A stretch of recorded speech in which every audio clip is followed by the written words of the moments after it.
Y tiene uno que rebuscarse que predicar, porque conseguir nuevos sermones por 12 años no es cualquier cosa. Para no repetir manjar, hay que fajarse y estudiar. Pero recién cuando yo llegué a Fresno, llevaba ahí nada más como un mes, quería una noche buscar un cassette de un sermón que yo había predicado. Y yo sabía que había un cuarto en la iglesia a donde estaban los cassettes, los masters. Y yo quería buscar ese cassette. Así que fui allá al cuarto, entré, y claro, lo primero que uno hace es tratar de buscar el switch de la luz. Así que entré, dejé que se acostumbraran los ojos a la oscuridad, me puse a mirar por todas las paredes, nada. Había una luna llena afuera, pero no pude, así que empecé a pasar la mano por las paredes buscando el switch de la luz. No podía encontrar el switch de la luz. Por más que intenté, no se veía por ninguna parte. Sabía que había luz porque había un bombillo en el techo, así que tiene que haber un switch en alguna parte. No lo conseguí. Así que fui a mi oficina y busqué una linterna. Y fui allá al cuarto donde estaban los cassettes con la linterna, prendí la linterna y claro, lo primero que hice fue alumbrar todas las paredes para ver si conseguía el switch de la luz y nada, ni con la linterna sabía dónde estaba el switch de la luz. Así que dije, voy a tener que conseguir el cassette con la linterna. Así que me agaché, busqué dentro de un escaparate allí, abrí con la linterna y se viró la linterna un poquito hacia arriba y miré. Y debajo de un estante de libros estaba el switch de la luz. Así que inmediatamente agarré, prendí el switch de la luz y apagué la linterna. Yo pregunto, ¿cuál era el propósito de la linterna? El propósito de la linterna era llevarme a la luz ¿qué?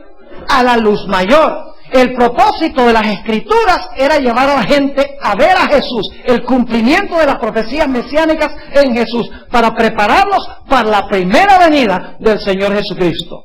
Pero como estaban en tinieblas, no entendían las Escrituras, Moisés los acusaba porque no veían a Jesús en los escritos de Moisés, no querían venir a Jesús para que tuvieran vida. Dios dijo, yo les voy a echar una ayudada a este pueblo, yo voy a levantar a un profeta para que alumbre las páginas del Antiguo Testamento, para ver si de pronto, alumbrando las profecías en cuanto al Mesías, lo pueden discernir. ¿Están entendiendo lo que estoy diciendo? Juan no trajo, el propósito de Juan no era traer nuevas doctrinas, el propósito de Juan era atraer la atención de la gente a las Escrituras que hablaban del Mesías. No traer nuevas enseñanzas, nuevas doctrinas, nuevos conceptos, sino atraer la atención de la gente a las Escrituras que ya habían sido dadas para que las Escrituras pudieran discernir a Jesús, el Mesías. Profecías como las 70 semanas, profecías como del Cordero que fue llevado al matadero y no abrió su boca, profecías como el Salmo 22, donde el Mesías dice, Dios mío, ¿por qué me has desamparado? Inmediatamente, al Juan apuntar hacia esas Escrituras y ellos mirar a Jesús, iban a discernir a Jesús en las Escrituras. Esas dos luces menores tenían el propósito de llevar a Jesús la luz mayor. Juan, Dios lo levantó, en otras palabras, para llevar al pueblo de regreso a las Escrituras, para que, aceptando las Escrituras, pudieran discernir a Jesús y estar preparados para la venida del Mesías. Noten Lucas, el capítulo 1 y el versículo 17. San Lucas 1 y el versículo 17 para que vean cuál fue la función de Juan. San Lucas 1 y el versículo 17. Aquí está hablando de Juan y dice, él, es decir, Juan, irá delante de él, delante de Jesús, con el espíritu y el poder de Elías, para hacer volver los corazones de los padres a los hijos, y de los rebeldes a la prudencia de los justos, para preparar al Señor un pueblo que, bien dispuesto. ¿Cuál era el propósito de Juan? Preparar a un ¿qué? A un pueblo bien dispuesto para recibir ¿a quién? Al Mesías. Iba a ir delante del Mesías para preparar al pueblo para recibirlo.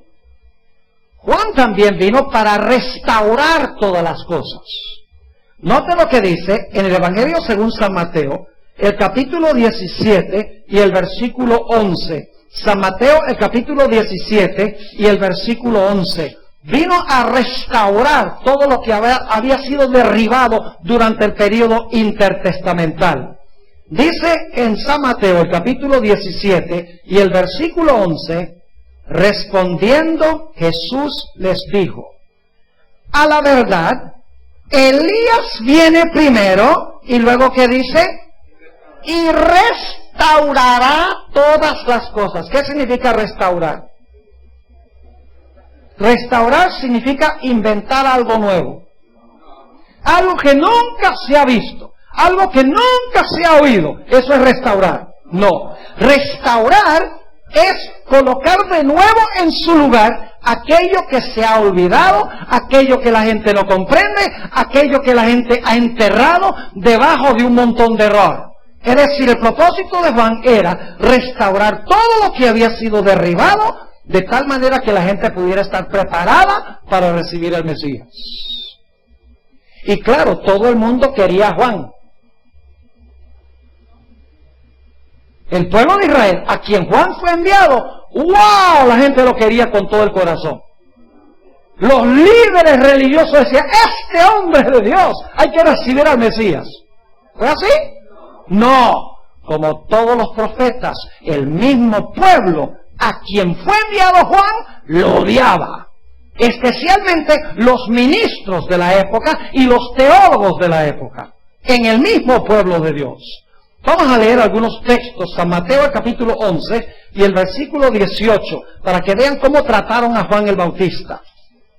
San Mateo el capítulo 11 y el versículo 18.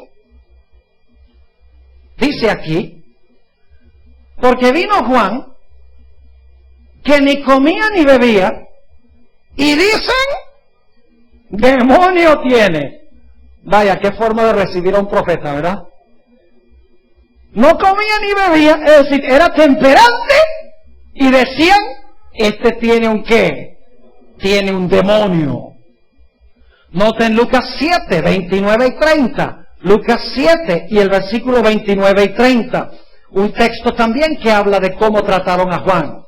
Dice allí en el versículo 29, y todo el pueblo y los publicanos, cuando lo oyeron, justificaron a Dios bautizándose con el bautismo de Juan. Fíjese, los que lo recibieron fueron los publicanos, los desterrados de la sociedad, que los judíos no querían para nada. Hoy diríamos los mundanos, los paganos, les gustaba escuchar a Juan. ¿Y qué de los teólogos y los pastores de la época? Versículo 30. Más los fariseos eran como los ministros de la época, y los intérpretes de la ley, que eran los teólogos de la época, desecharon los designios de Dios respecto de sí mismos, no siendo bautizados de Juan. ¿Dónde radicaba el problema? No tanto con el pueblo, sino con los ministros y con los teólogos. Vamos a un texto más. Mateo 17 y el versículo 12 y 13. Mateo 17 y los versículos 12 y 13. Aquí está hablando Jesús.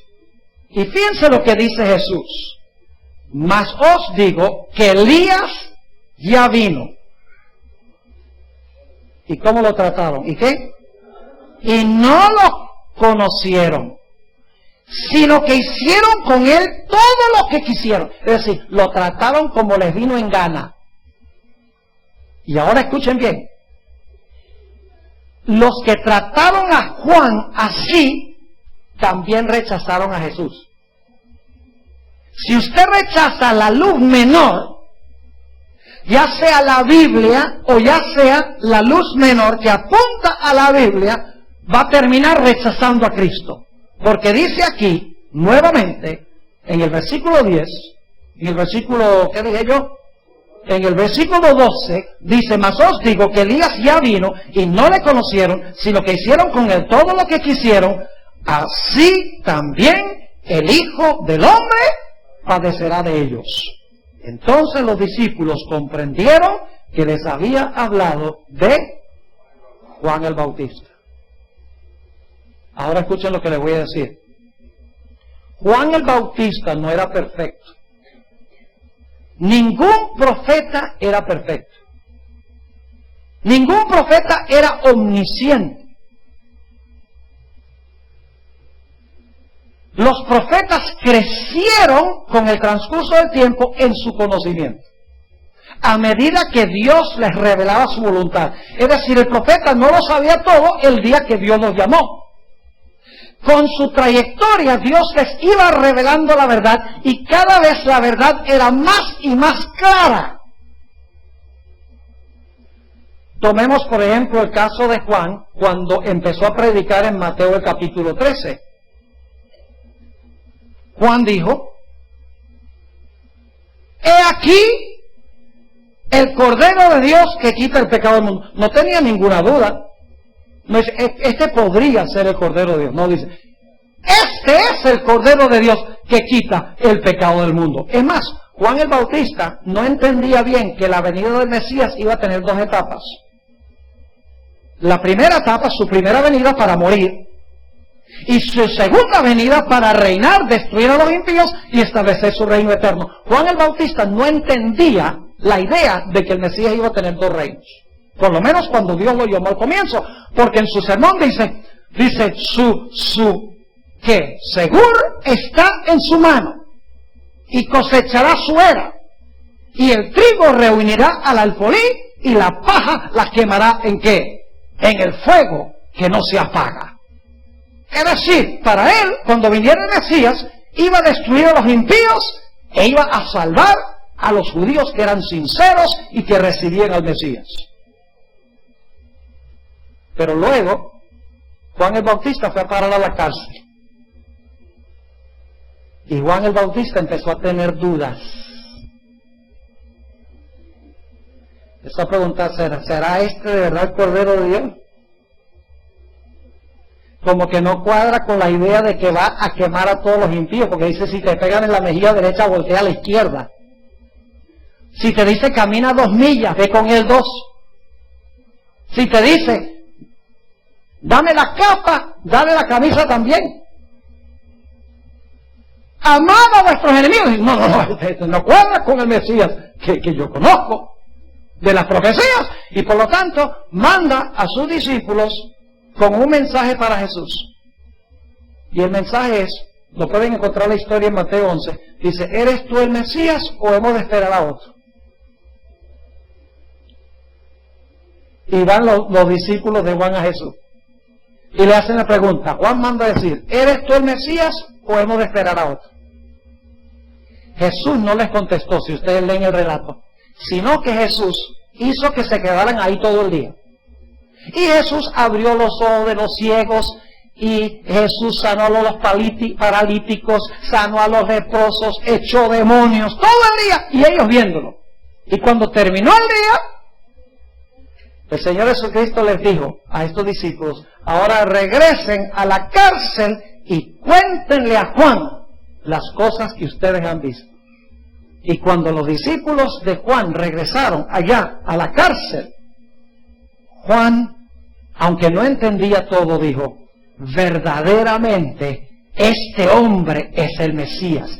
Recordó la profecía de Isaías 61, a donde decía que el Mesías iba a abrir los ojos de los ciegos, iba a proclamar buenas nuevas, iba a librar a los encarcelados. Dios tiene que ser el Mesías porque está haciendo esto. No entiendo plenamente todavía la idea de los dos reinos, pero este tiene que ser el Mesías. Y Juan el Bautista murió en paz. Los profetas a veces Dios tenía que corregirlos en la trayectoria, crecían en su conocimiento. Por ejemplo, una vez Natán el profeta le dijo a David, oye David, tú vas a construir el templo. Dios me ha mandado a decir que tú vas a construir el templo. Y esa noche Natán tuvo un sueño y Dios le dijo a Natán, ¿y quién te dijo a ti que David va a construir el templo? ¿De dónde tú sacaste esa idea? Ahora, mañana vas a tener que decirle a David que no es él, sino su hijo Salomón, el que va a construir el templo. Así que el próximo día, Natán va y le dice a David, ups, David, cometí un error aquí. No eres tú el que va a construir el templo, sino tu hijo Salomón el que va a construir el templo. Los profetas crecían en su conocimiento, no eran omniscientes. Ahora necesitamos hablar de otro profeta. Un profeta que se ha levantado en el tiempo del fin. Un paralelo impresionante con la historia de Juan el Bautista. Fíjense qué interesante que este profeta del cual vamos a hablar también se levantó en medio de un gran despertar religioso. Y escuchen lo que voy a decir. Esa profecía de las 70 semanas era la primera parte de una profecía más grande que se conoce como la profecía de los 2300 días. Es decir, la profecía de las 70 semanas era la primera parte de los 2300 días. Y así como cuando se iban a cumplir las 70 semanas, Dios levantó a un precursor para preparar el camino para la primera venida del Señor Jesucristo. Y hubo un gran despertar religioso. De la misma manera, cuando estaban por concluir, o cuando concluyeron los 2300 días, hubo un gran despertar religioso, donde se anunció, temed a Dios y dadle gloria, porque la hora de su juicio ha llegado, y Dios, cuando se cumplieron los 2300 días, levantó también a otro profeta. La misma profecía, pero la profecía en su final, de los 2300 días.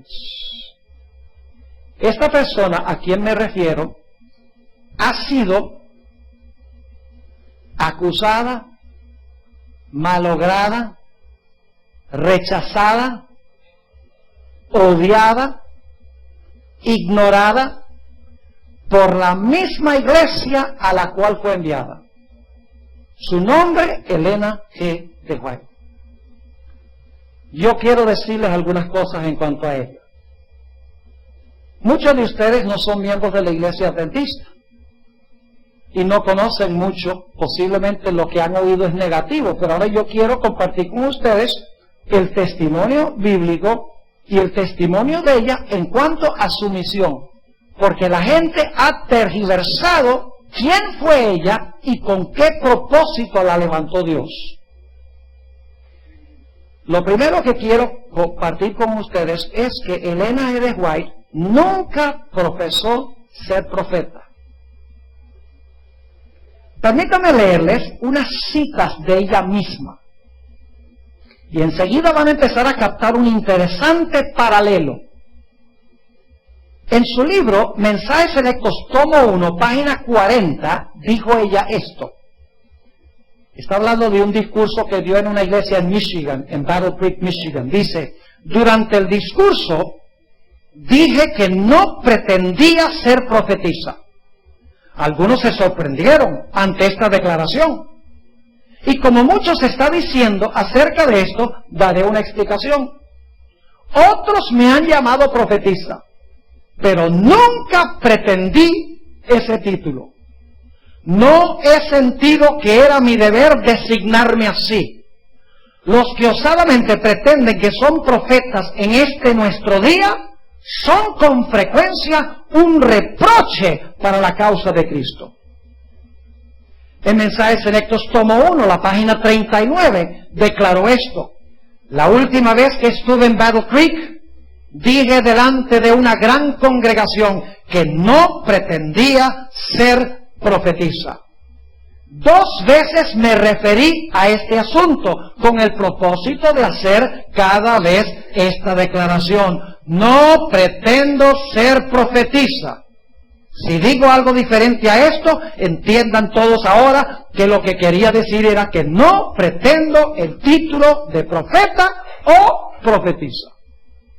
Igual que Juan el Bautista dijo, yo no pretendo ser ¿qué? Profetisa. entonces ¿quién era?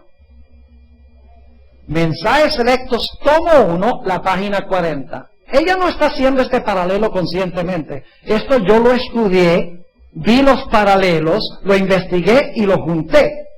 Pero ella está diciendo esto inconscientemente. Ella no está haciendo la conexión con Juan el Bautista. Dice Mensajes Selectos, tomo 1, la página 40. Nunca he pretendido ser profetisa. Si otros me llaman así no les discuto, pero mi obra ha abarcado tantos aspectos que no puedo llamarme sino mensajera, enviada para dar un mensaje del Señor a su pueblo y para ocuparme de cualquier actividad que Él me señale. En Mensajes Selectos, tomo 1, la página 36, dijo ella esto. Algunos han tropezado en el hecho de que dije que no pretendía ser profetisa y han preguntado, ¿por qué? No he tenido otra pretensión, sino la de que se me ha indicado que soy la mensajera del Señor, que Él me llamó en mi juventud para ser su mensajera, para recibir su palabra y dar un mensaje claro y decidido en el nombre del Señor Jesús. Así que le preguntan, ¿eres profeta? No. Entonces, ¿quién? La mensajera del Señor. ¿Ustedes creen que ella era profetisa? Oye, era más que un profeta. Noten esta cita, Mensajes Selectos, tomo 1, página 40. Dice ella, mi obra incluye mucho más de lo que indica ese nombre. ¿Qué dijo Jesús de Juan? ¿Que era qué? Mucho más que un profeta. Dice, mi obra incluye mucho más de lo que indica ese nombre. Me considero a mí misma como una mensajera a quien el Señor le ha confiado mensajes para su pueblo. En la página 40 y 41 del mismo libro, Mensajes Selectos, tomo 1, dice, mi misión abarca la obra de un profeta, pero no termina allí. Abarca mucho más de lo que puedan imaginar las mentes de los que han estado sembrando semillas de incredulidad. En la página 37 también dijo, ¿por qué no he pretendido ser profetisa? Porque en estos días muchos que osadamente pretenden ser profetas son un reproche para la causa de Cristo. Y porque mi obra incluye mucho más de lo que significa la palabra profeta. Vaya interesante. Ahora pregunto, ¿Elena White tenía el testimonio de Jesucristo? Vayan conmigo a Apocalipsis 12, 17. Esto es después de los 1260 años, de los cuales hablamos el sábado en la tarde.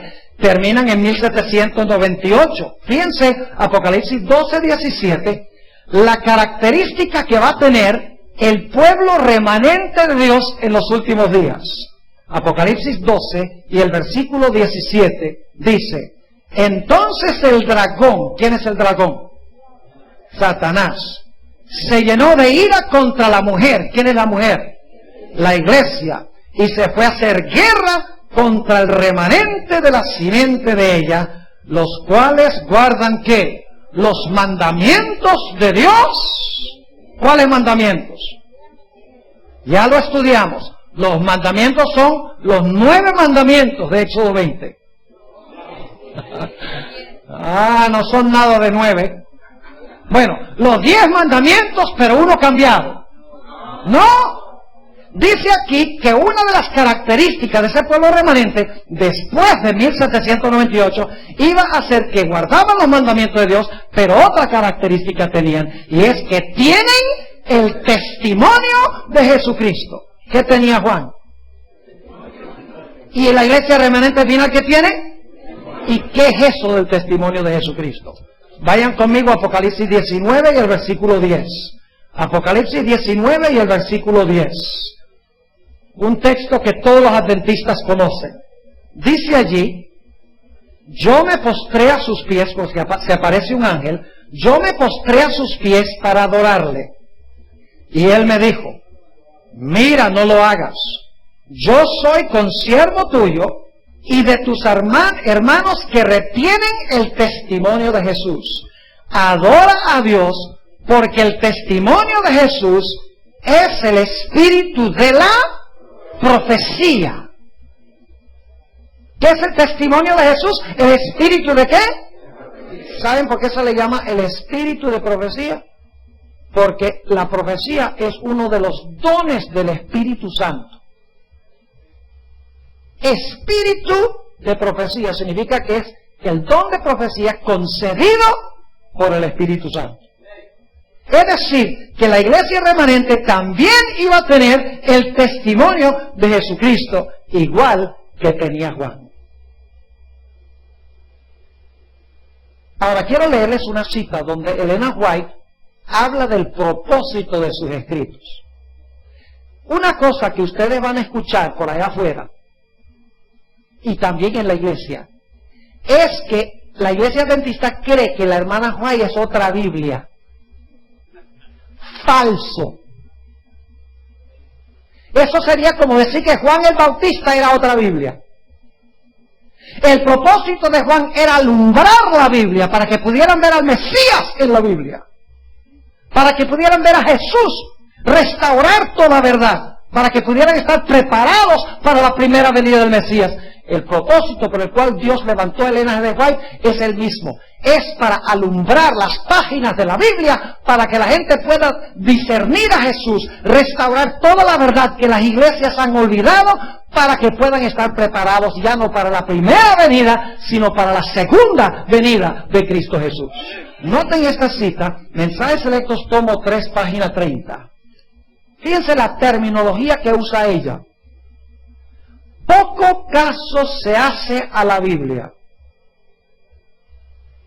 ¿Cómo? Poco caso se hace a la Biblia. Y por esto, el Señor ha dado una luz menor para guiar a los hombres y a las mujeres a la luz mayor. Es decir, los escritos de Elena White tienen el propósito de ser una luz menor para conducir a los hombres y a las mujeres a la luz mayor. ¿Y cuál es la luz mayor? Jesús. Erróneamente, como adventistas, hemos dicho que la luz mayor es la Biblia. No, señor. La luz mayor ya la identificamos como Jesús. Es decir, el propósito de Elena G. White es lo mismo que Juan, alumbrar las páginas de la otra luz menor que las iglesias han olvidado, para que la gente pueda ver a la luz mayor y prepararse para la venida de Jesús. Y alguno dice, ¿para qué una luz mayor? Una luz menor, ¿para qué si tenemos la Biblia? Por la misma razón que Dios dio a Juan en los días de Jesús. Porque la gente, el pueblo judío, había olvidado la palabra de Dios, ignoró la palabra de Dios y se había extraviado de la palabra de Dios. Por eso Dios levantó a Juan para dirigir a la gente de regreso otra vez a las Escrituras del Antiguo Testamento, para que pudieran entender las Escrituras y ver de esa manera al Señor Jesús. Por ejemplo, durante la Edad Media, ¿ustedes no han oído hablar de la Edad Media? Se conoce también como las Edades Oscuras. Yo pregunto, ¿se perdieron muchas verdades durante ese periodo? Déjenme mencionarles algunas. Se perdió de vista el Santo Sábado. Durante ese periodo entró el domingo como día de reposo. ¿Se necesitaba restaurar algo? Sí.